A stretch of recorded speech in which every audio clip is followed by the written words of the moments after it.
Kemi did not sleep that night. The woman's words replayed in her mind again and again, refusing to loosen their grip. The truth was heavier than poverty. The NGO was not a place of help. It was a cover, a quiet exchange between desperation and greed. Every unwanted pregnancy that passed through those doors did not end in mercy, but in ritual. The woman had spoken calmly, without fear, as though she was describing ordinary business. She said those fetuses were taken to a native doctor. She said they were used to prepare charm for wealth and protection. She said her riches did not come from luck, but from renewal, every month renewal.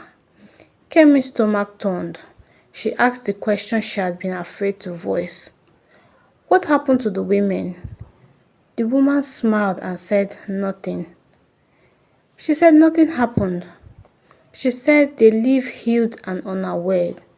She said ignorance is mercy. Then came the warning. If Kemi refused, she would not be allowed to live her life. Secrets like this do not walk away. She was given one night to decide. That night, Kemi returned to her small room, poorer than she had ever felt, not in money, but in peace. She thought of her parents, of her siblings, of the years she had waited for life to change. She thought of the accident, of how help had arrived wrapped in danger. By morning, Kemi made her choice. She returned to the woman's house before sunset. Her face was calm, but her heart was steady. She told the woman she would not do it. Not for money, not for comfort, not even for survival. The woman laughed at first, then her voice hardened. She reminded Kemi of the warning. She reminded her that secrets like this were buried with people, not carried by them. But Kemi did not beg.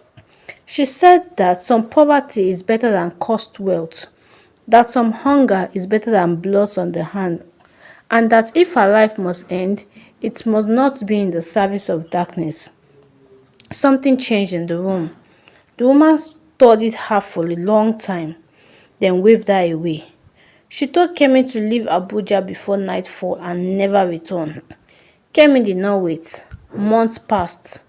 Life did not suddenly become easy, but slowly doors opened.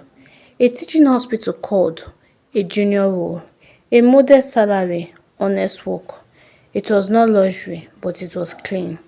Years later, Kemi stood in a white robe, her parents beside her, her siblings watching with pride. She had chosen the harder road, but he led her home. Not every help is a blessing, and not every sacrifice brings reward. Some victories are quiet, but they last.